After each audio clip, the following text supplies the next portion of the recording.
What's up, everybody?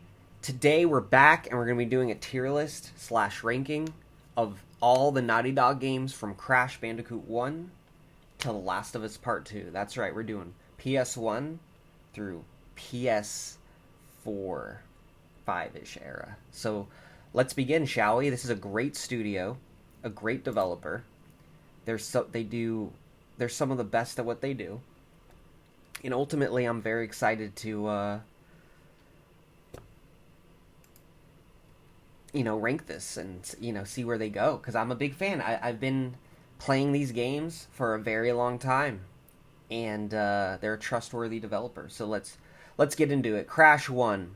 This is a C. This is one of the first PS1 games I've ever played. Very charming, very cute. It is essentially a living, breathing cartoon. That is like the premise of Crash, what it was pitched as, to show off the tech of the PlayStation. It's pretty difficult. It has some bad difficulty spikes. It's very simple, and it's prototypical. It's because it's the first one. It's the prototype. So, it's the test. So, it's a C. I'd say when it was released, it was a B. It's a C now. And it's not a D or lower just because of, like, the effectiveness and the legacy, I would say. Like, it's solid. Crash 2, boom, B. Instant B. This one, I've played multiple times as a kid. Loved it. It's has good challenge. It respects the player. And it introduces vehicle sequences, which kind of become a sort of mixed identity with the series going forward. And it's iconic to me. It has like the ice levels, riding the polar bear, going underwater, going to the space base at the end. And the level sequence select is like Mario 64. It's so cool and circular. It's so like fun and memorable, and yeah, it's a great game. And the music, I'd say the music in these games don't miss. They're all great. The music works in all of them. All right, Warped. B. It's great, like 2. But the thing about Crash 2 is most of the game is your Crash. I believe all of Crash 1 your Crash, most of 2 your Crash, and half of 3 your Crash. And what I'm trying to say is they've refined the Crash part so well that it sucks that by the third version you're Crash only half the game. So like the best part of the game is the least amount by 3, which is crazy. Because half the game is now vehicle sequences, and there's so many, and they're new, and they didn't have time to like refine them and make them great, and so they're trying to dangle keys and hit you with variety, stun you with variety, instead of refining and making a better game. And that's why Crash 2 is better, but it still offers so much more than 1. It's crazy, and I can see why they didn't call it Crash 3. Like, we call it Crash 3, the fans, but it's known as Crash Warped. And I think because the developer felt it was like Crash 2.5, and I agree with them. Alright, Crash Team Racing. This is a B, between 2 and 3. Ooh, great game. It's the only non-Nintendo kart racer of the 90s to get in the top 3 kart racers, in my opinion, of that decade. Like, there was Mario Kart 64, Diddy Kong Racing 64, and Crash Team Racing. In that order, if you ask me. The campaigns, the cool like campaignification of the racers, and it was just so much fun. It's a great game. They knew what they were doing. But as you can see, this is Crash 4 technically. And yeah, it's a spin-off, but Naughty Dog made it. It's their 4th Crash game. And look, like, we went from no vehicles to a quarter vehicles to half vehicles to all vehicles. It's almost like there's like, that's what they wanted this whole time. The vehicle creep, as you can call it. All right. This one is very, very nostalgic to me. Like, this was, I believe, a PS2 launch title, and I played it, and this was, if Crash was Looney Tunes brought to video games, Jak and Daxter is... We're going to put after Crash 2. I'd say Jak and Daxter is anime.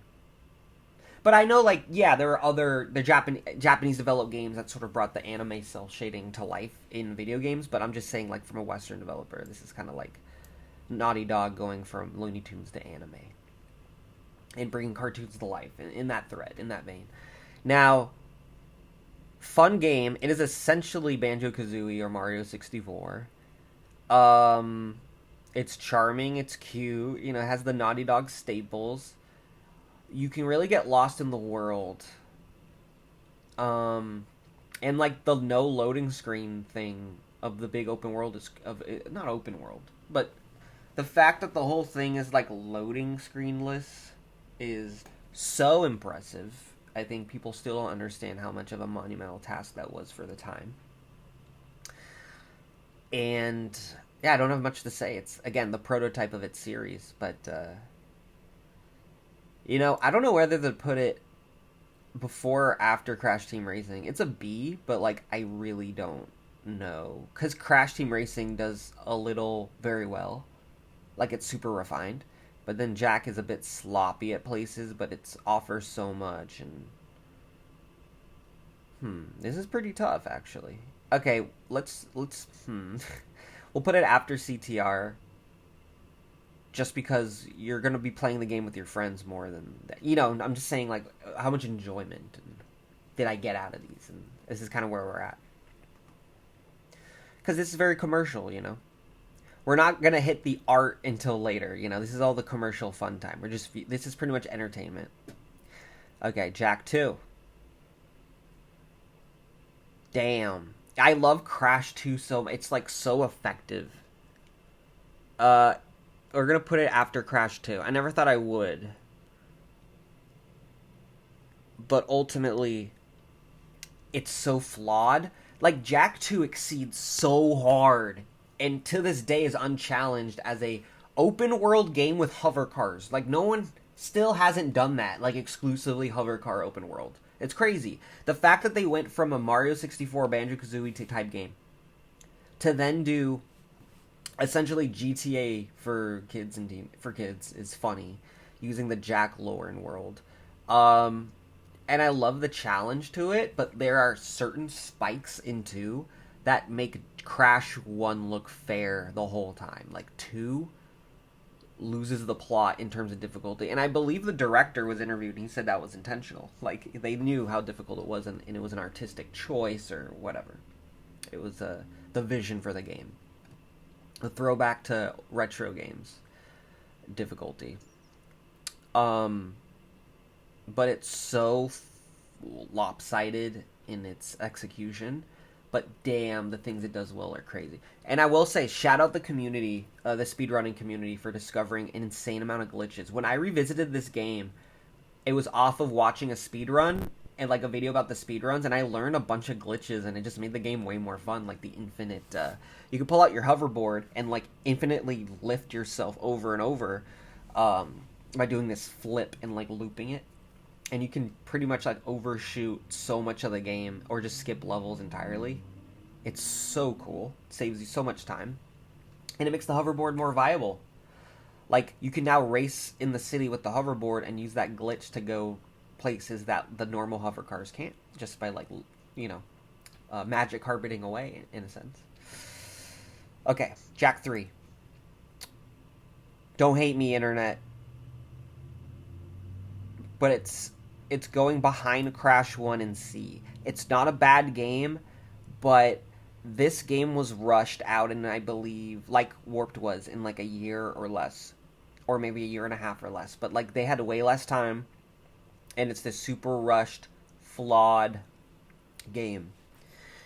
And they also ruined the city, in my opinion. Half the city in 2's gone. We're replaced with this huge desert that there's nothing to do in. Like nothing to do or find, maybe other than one precursor, egg or orb, whatever you want to call it. And ultimately, that's the story resolves unsatisfyingly. It's like a pretty bad ending. I think we can agree. The whole Otzel twist reveal was like whack. The Wizard of Oz reference was just lazy, I think. What else? I mean, what is there to say? And the desert, let's go back to the desert. It infinitely spawns enemies behind you in groups of 3. over and over and over and over again until like your shit blows up or something. Like it's just straight up poorly designed. I think that's the best way to just summarize why it doesn't work. It's poorly designed because it was ill-conceived. They had no time, and they're chasing the money. Whereas Jak 2, they had like 2 years or something, or more, and, you know, like, when you let the people cook, they usually make better stuff than if you rush them. Okay? I think that's like a great adage, or whatever. Alright, Jak X. This is a game I didn't like when it first came out, but then I got like the re-release on PlayStation or PS4 or whatever, and I loved it. And I got hooked, and I just did everything, and I actually really dug it quite a lot. I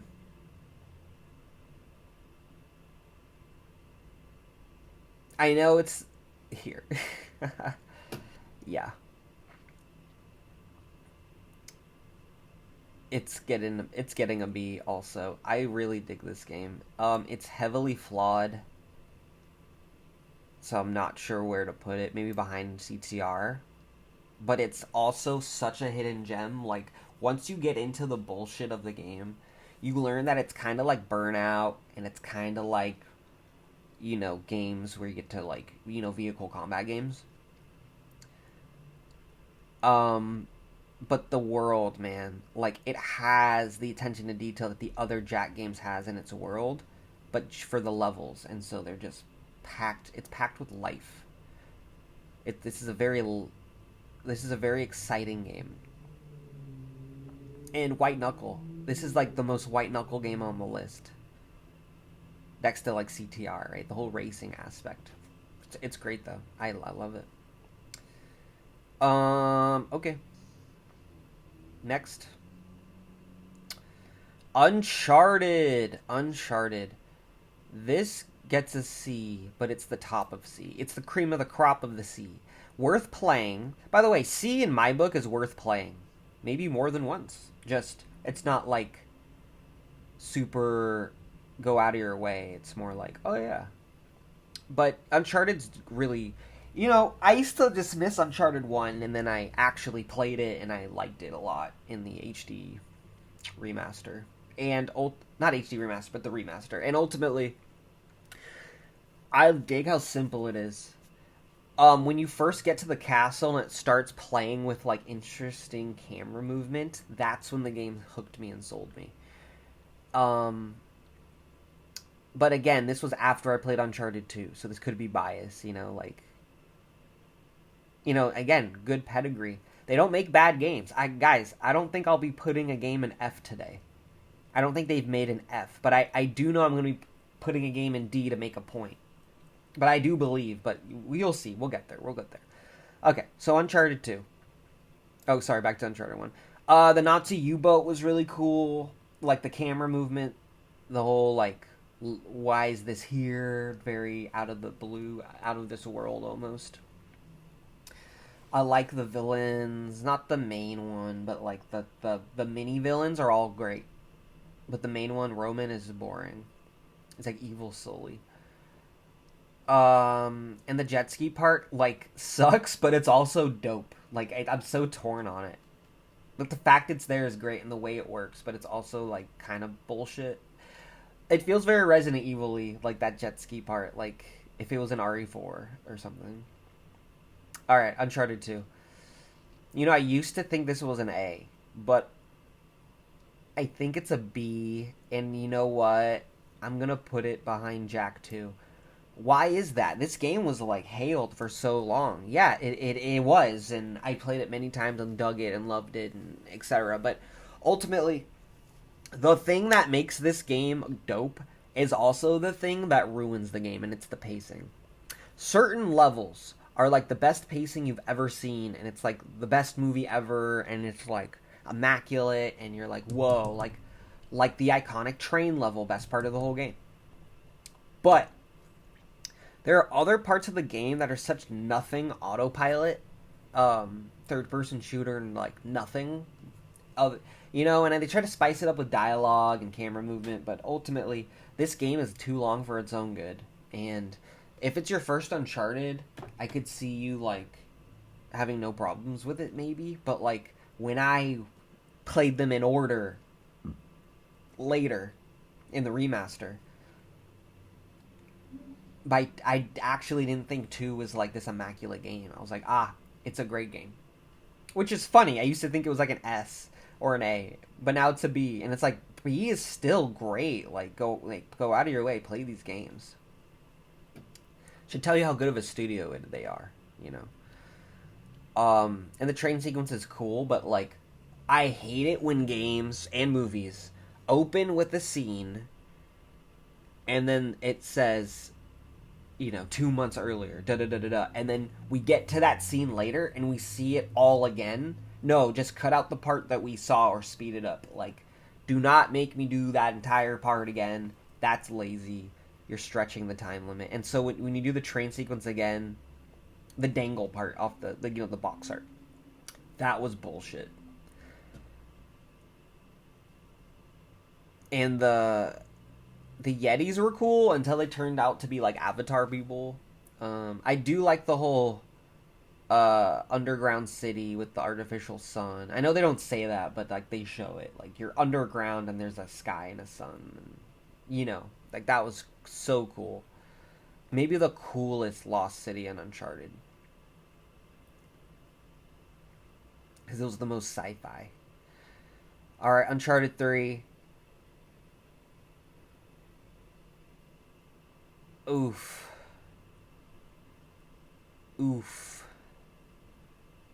C. Top C. This game, if I said Uncharted 2 had high highs and low lows, this is that on crack, but the highs are so good it still gets top C, but the lows are so awful. I love the hallucination part. I can't believe it's the only sequence in the whole Uncharted series to do the fucking hallucination. Like, you get running... You know what I'm talking about, running through... Mega 64 did a video on it. They're running through a bazaar, and it's, like, trippy. It's so funny. But, ultimately, this game is stupid. And, again, we have the problem that we keep seeing, and it's, like, Uncharted 3... has the problem that Crash 3 had, which had the problem that Jak 3 had, and that's that it was rushed. They actually made the levels they were working on the levels before the story was written. Like, I know a lot of movies are like that, like dumb blockbusters, but there's a reason why we don't like them, right? Like, there's a reason, like, it's not a good story, or like we don't come back to it, or what. Like, a lot of MCU movies do that. And it's ultimately shallow and soulless, and it's a product. Not anything more than that. But it's a cool product, this game. Again, we're not at the art yet, or what they want you to think is art by advertisement. By just saying it is, right? Which, that can't be trusted. It's art, bro, trust me. Now buy my product, right? Like, that doesn't bode well. In terms of, like, goodwill, just straightforwardness. It's not very. It's a grift almost. Anyway, we'll get there. But I will say, Uncharted 3 has such high highs. The boat sequence on the cruise ship, like that the pirates took over, you could cut that out of the game, as well as the ship graveyard before it. You could cut those out of the game for pacing purposes. Like, they're cool on paper, but cut them out for pacing purposes. Cut them out. There's no time with the villains. I don't know jack shit about one of the villains, Talbot. He's like Nate, evil Nate. That's all we know. He's like, probably was adopted by Marlo. Marlo, we barely know anything about. She was basically fucking Sullivan back in the day, and then she became like an evil treasure huntress or something, and it's just stupid, man. It makes no sense how she got so powerful. It's bad. The prequel-esque sequence, the flashback and the opening of 3 is pretty cool, I'd say. Playing as young Nate, that's like the highlight of the whole game. That is some, like, good shit. The plane sequence. Amazing. Love it. Walking through the desert. Love it. That shit's awesome. Like, you know, they put it on the front of the box, the coolest part on the front for a reason. But damn, like, the story in 3 is so nonsense. It's nonsense. It makes no sense. Go look up videos about Talbot. It doesn't make sense. Okay, Uncharted 4.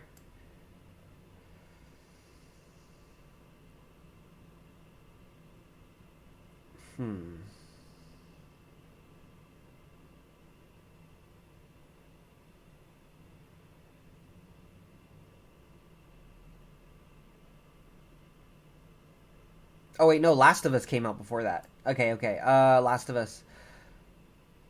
S. Love it. Still love it. The PS3 version's a banger. The PS4 version's a banger.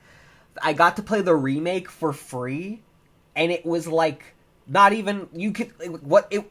How do I put this? It was like the Metal Gear Delta remake, where it's just the ultimate remaster, like same audio, they shot for shot everything, but it's built from the ground up off new assets, so it's technically a remake, but it's 1-to-1. Everything's 1-to-1. It just looks and sounds better than it ever has, even though it's the same original audio tracks. So no recasting, no fucking up the story, and some extra gameplay stuff from like Last of Us 2. Like improvements from Last of Us 2 are in the remake of 1. So yeah, S. The story's incredible. This game's amazing. This game's amazing. This is their work of art. They did it. They did it. It's exciting, it's fun, it's scary, it's beautiful, it's charming, it's cute. Fatherhood trope. The fatherhood trope in games people hate. It didn't start here, but this is like one of the biggest examples. Like, you wouldn't have God of War 4 without this. And people have talked about why this game's amazing as long as they do. Like, people who hate video games love this because the story's actually really good and the acting's really good. Not saying the dialogue's good, because gaming has a dialogue problem, but like, this is some of the best story stuff in video games.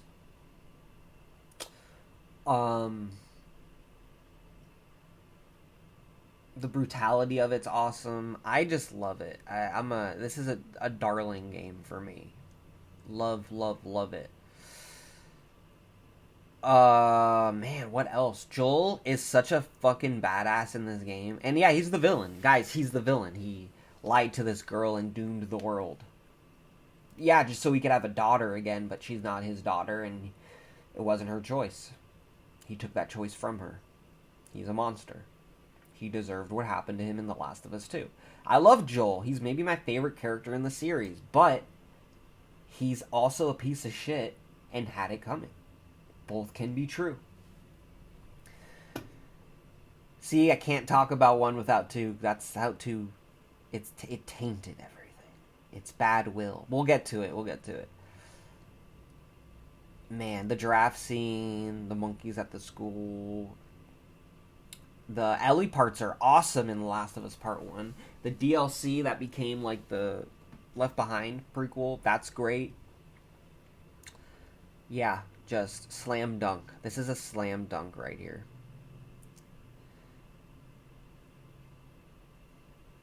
Alright.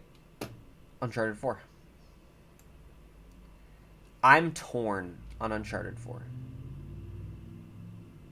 To me, this isn't Uncharted, right? Like, if you look at my Resident Evil tier list, you'll see that I put Resident Evil 5 very low because it's not Resident Evil. Same thing with 6. They're not Resident Evil. They lose the sauce. They lose the plot. And they're not very good. Well, hold on. They can be perceived as good by people who take it on their own terms, but here's the thing.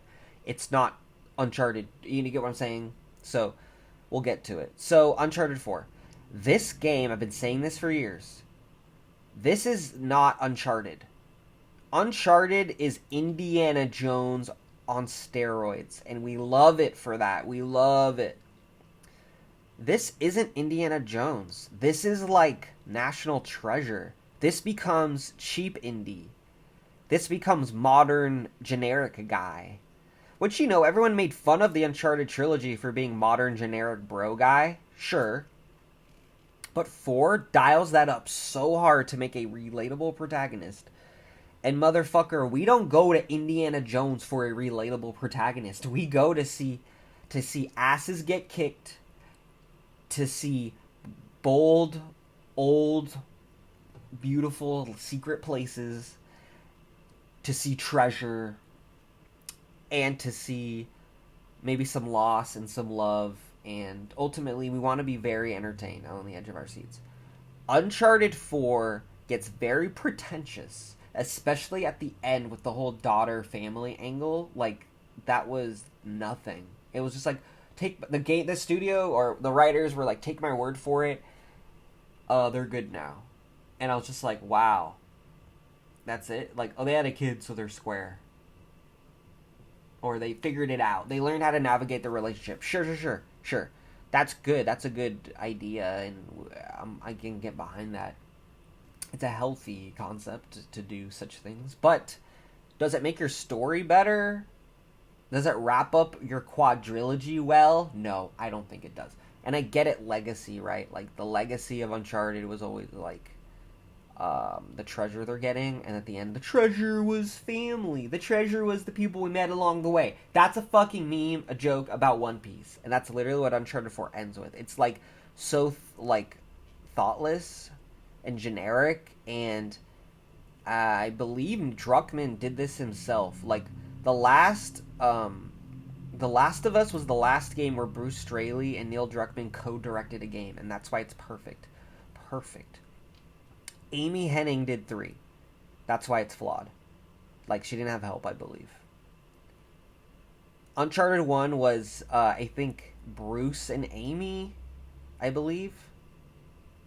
And then Uncharted 2 was Neil and Bruce. So Neil and Bruce, it seems like they were, like, the dream team in the Neil era. And then Uncharted 4 is all Neil post Last of Us. And this kind of shows you the writing on the wall. That this is, like, deeply flawed. And ultimately, when I first played it, I loved it. And actually, no, I didn't love it. I really liked it. And I would have given it maybe, like, a C. But ultimately, as time has gone on and I've replayed it, this is a not very replayable game. It's very one and done. And then the other Uncharted, I don't really feel that. But there's something about 4 is like, it's sort of designed to waste your time. And it's so slow. Its pacing is so slow. And I don't mind slow pacing, but like, I don't think it executes the slow. I think the bad slow pacing of 2... famously 2 has bad, like 3's fast, 1's good slow. 2 has some bad slow shit at the beginning, like the really bad stealth shit. And that rears its ugly head in 4 again. In certain levels, like the auction. And I think that's Neil. Like, if Bruce was kicked out at this point, or left, like, I think that was Neil's, like, well, we gotta do the stealth sequence. It's like, bro, you don't know how to do good stealth sequences. Except for in Last of Us 2, but we'll get to that. So, Uncharted 4. I get that it's a beautiful game, and it has some good design stuff here and there. But it's so generic, and the combat is, like, I feel like the combat's a step down from the other games. And I know there's, like, maybe a little more freedom, but I think there's less weapons, and man, Uncharted 4. It's such a, I don't want to say nothing burger. It just feels so generic. Like, they could have just called it A Thief's End and made new characters, and it would have gone down the same. Like, this ain't it, Chief. It ain't it. Like, I'm sick of people pretending that this is a banger. It's not. I implore you, replay the game, and you will see the bad design crumble before your eyes. Kind of like RE4 Remake, where it's not this smooth, perfect thing. It sort of collapses under its own weight. Absolutely. And yeah, like the boat part's cool with the whole pseudo open world going to little islands, like, but again, pacing, like that's did we need to spend an hour and a half on that? No. No, we didn't. I mean, yeah, so I think that's the Neil Druckmann curse. He's not good at pacing.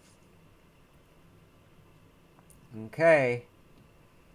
Lost Legacy. Oh, A, easy A. This is an awesome game. This is a short, sweet, beautifully paced, fun, a little bit difficult. It feels like Uncharted 2 The Redemption, because we get Chloe back, who I named one of my cats after, so that should tell you something.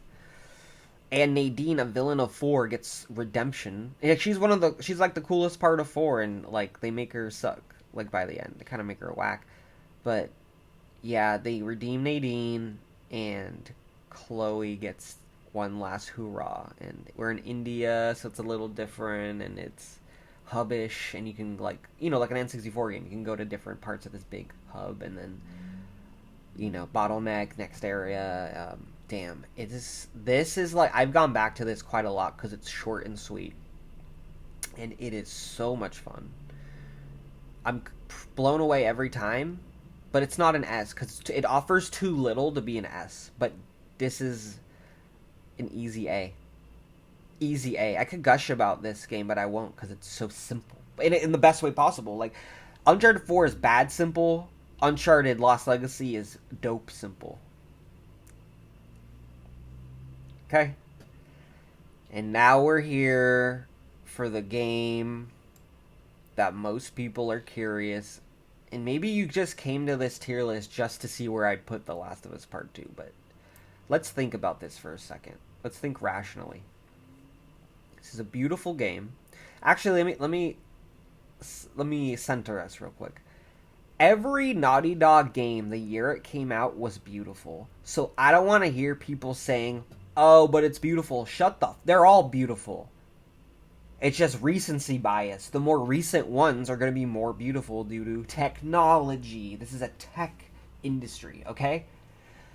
So you do have to use context of the year these came out as well and things of that nature, sure. But if there are universals, I'm not going to like give it a leg up for no reason. Okay, so let's get down to brass tacks. The gameplay of The Last of Us 2 is awesome. It is a really good third-person shooter. You can go prone. There's decent stealth. Like, it actually works for once. You could tell they spent a lot of dev time making the bullshit Neil couldn't get working, like, work. It's incredibly violent, and not in a negative way, in a good way, but not in a fetishization of violence way, this is so brutal, but you're effectively telegraphing me how brutal this is, but actually showing it, because I see a lot of games do brutality and they kind of cover it up and you kind of fill in the gaps, but they actually show it. And yeah, it's hard to say. I heard people who worked on the game who were forced to do the violent aspects of the game sort of had a lot of mental health issues because they had to study real gore for years. That's fucked up, like, to put employees through that. But anyway, that's why the gore is so well done, because they had people like look up real gore, and that's messed up. So, but I'm saying it as a plus. Like, what I'm trying to say is the fidelity of this game is like insane. Like, this, you could have told me this game came out 2 years ago, but it really came out like 6 years ago, I think. 2020, yeah. It's 2025, isn't it?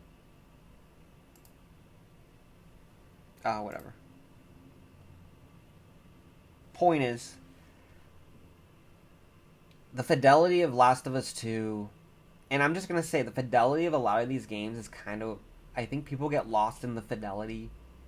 Like, they think that the more beautiful a game is, or the more realistic a character moves, or the more realistic the gore, the better the game. But ultimately, games aren't reality, so we shouldn't be chasing realism in the extent that we have. but I do understand that realism can add to an experience. So that's what I'm trying to say, is that the realism of 2 adds so much to this game. It's, you can tell, one of the things they're most proud of. I mean, a super realistic graphic game.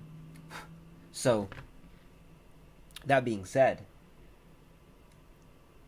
it is reflected in the gameplay in certain aspects.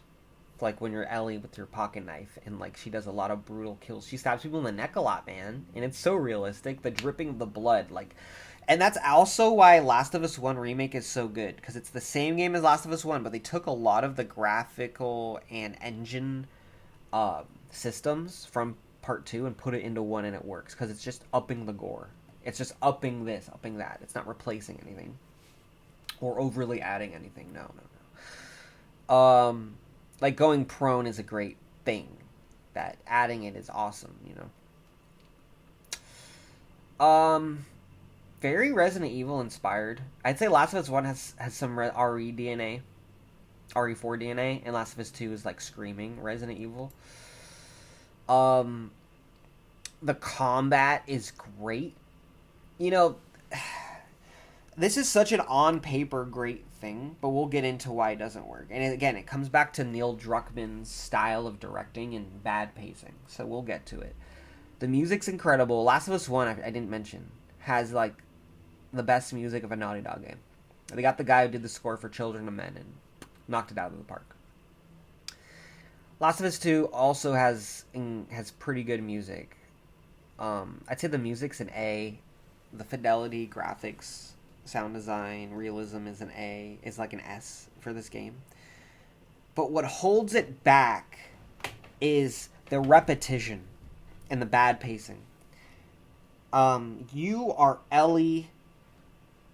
Okay, how do I put this? After the Joel thing happens, right? Joel, spoilers, gets killed.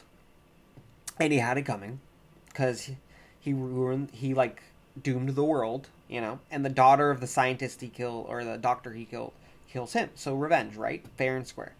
Ellie, on the cover, is, you know, pissed and bleeding, and it's a revenge story. It's pretty pretentious, and it's trying to... It thinks that, like, the nature of revenge and the cycle of violence is the deepest concept ever conceived, when it's actually incredibly simple, and, like, it's super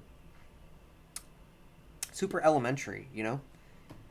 Like, the fact that that's the crux of the whole game, the connecting fibers between, you know, the two dual protagonists, like, that's it. It's like, you could have made the dual protagonists anybody, because in this world, it's cycles of violence, because it's a violent post-apocalypse they're living in. Like, I think it was super pretentious. But that being said, when you get to play as Abby, the game becomes like, you feel like you're Joel again, and the game is, like, awesome, and the pacing's great, and it's, like, amazing. It's like a movie. And then you go back to Ellie, and it's, like, boring, repetitive, monotonous revenge. And, like, I get the statement that revenge is ugly and not fun, and we're going through what Ellie's going through. But the fact that you, like, put me through that shit for 8 hours as Ellie is unforgivable from a game design standpoint, from an entertainment standpoint. And I know what you're thinking, like, well, it's a work of art, it's not those things. No, it very much is a product and piece of entertainment, because it's made for a console, and, you know, you can try to make it as real as you want and take it as seriously as you want, but at the end of the day, this is a video game, not a film. And so trying to ape novels and films in such poor ways and just making a really drawn-out, boring game made Last of Us 2 suffer.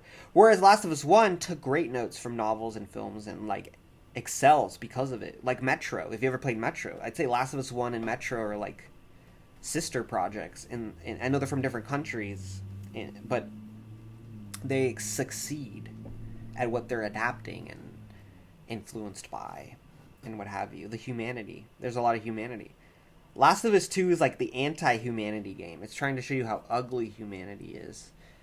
And then, you know, the cost of revenge. Like, she lets Abby live and loses a finger because of it. And then she can't play the guitar, and then the game ends. It's like, oh, I can't play guitar because I didn't kill the bitch Abby. And it's like, wow, isn't revenge isn't this deep? Isn't revenge crazy? Like, we're scarred because of our bad choices. Yeah, no fucking shit. Like, this is just so simple, and I'm shocked that people have, like, smelled the farts they made. The fake pretentious farts they made for themselves. People smelled it and were like, this is great. And ultimately, I think the gameplay is really fucking good. But the level design, like, it's funny, the design of levels is really good, like, realistic, and secrets, and things like that. But what I'm trying to say is the pacing. There's, like, monotony and boredom throughout this entire game. And it drags, and it's just, you know, I get it, like, people can say the Reggie Fils-Aimé quote of, if it's not fun, why bother? And I do think there is merit to games that aren't fun. Like simulators and things like that. But that's the thing. I think Last of Us 2 is like Red Dead 2, where it's like trying to ape simulators so hard that it like collapses under its own weight when it's ultimately, what is it? A third-person narrative shooter. I hate to like boil Last of Us down to its essence, but Gears of War and Last of Us as games aren't that different. It's how they depict their world, story, and characters that is completely different. But they're third-person shooters. You know? And that's, again, like, I think Uncharted 4 fails as a third-person... not fails as a third-person shooter, but it's the weakest, like, third-person shooter compared to the other Uncharted's. Because they had to build it all from scratch again on PS4. And then Last of Us 2 is, like, an incredibly... the engine and systems in this game are 10 out of 10, but they're wasted on the most pretentious, drawn-out, boring, simple story that is trying to tell you that it's meaningful. And that's the thing. If something's trying to tell you that it's meaningful, it probably isn't. Because something meaningful would inherently be meaningful and wouldn't try to convince you otherwise, you know? So I'm putting this at D, and you know what? I'm going to put it ahead of Uncharted 4. Because there's things to revisit in Last of Us 2, and Uncharted 4, it's such nothing. Such vapid. Uncharted 4 is so vapid. And I know Last of Us 2 is pretentious and fails, but I wouldn't call it that vapid. I would just say its take on revenge and cycles of violence are incredibly simple and shallow. That's what I'd say. And, you know, this isn't the work of art of our times. This didn't change the world and make us rethink violence. I do like that it challenges how we perceive violence in video games. Because, like, in games, the story's like, violence is bad, and then you're having fun killing people. And I like how this game challenges that. Because, like, when you kill people, it's so gory and fucked up that you do feel bad. And that's what I mean. The fidelity actually affects the gameplay because of how it makes you feel. And that's crazy. So yeah, like, give this game its flowers for technical know-how and interesting combat systems and detail, attention to detail. And that's why I heard the rogue-like mode for this game is amazing, because there's no story. It's just combat encounters and things of that nature. And, like, that's awesome, the roguelike stuff. But the game is so long and drawn out that it's kind of misery porn. It is. This is misery porn. Last of Us 1 wasn't misery porn. It was just post-apocalypse. There's depressing shit, but there's beauty. And this game's just like suffering, human suffering. So I think it gets off on the suffering. I think there's like a fetishization of suffering here. So yeah, that's my list. Last of Us the GOAT. Lost Legacy was the sleeper hit that became GOATed. Crash 2, Jak 2, Uncharted 2, Crash Team Racing, Jak X, Jak 1, Warped. I mean, no one will dispute that these are great games. C, Uncharted 1, 3, Crash 1, Jak 3. I think that's fair. Again, prototypes, and then they lost the sauce. And then D is just straight up. And here's the thing. These games are so graphically impressive and engine-wise and coding and what have you. But I think these are misguided. I think 4 and Part 2 should have easily been like Bs. Like the rest of them. Or As, honestly. You can never guarantee an S, okay? Like, an S's are always flukes. Like, it just worked out that way. And that's the thing. On paper, these are As. But it's just the bad pacing and the obtuse, like, good design, but then bad design and then good design. Like, it's so flip floppy, these games, and so ultimately they are my least favorite Naughty Dog games. They take themselves way too seriously, and they reek of their own farts, and they kill the vibe. They make vibey games, atmosphere, thick atmosphere. These two included. But I feel like by this era, Naughty Dog became, I don't want to say fully corporate. They've been corporate for a while, but I feel like the success of Last of Us made them feel like they could do no wrong, and they never questioned themselves ever again. And like Last of Us 2 and Uncharted 4 feel like weird victory laps of pretentiousness. But anyway, that's just what I think. Thanks for tuning in. I appreciate your time. Don't forget to like and subscribe. And I'll catch you on the next one. Later.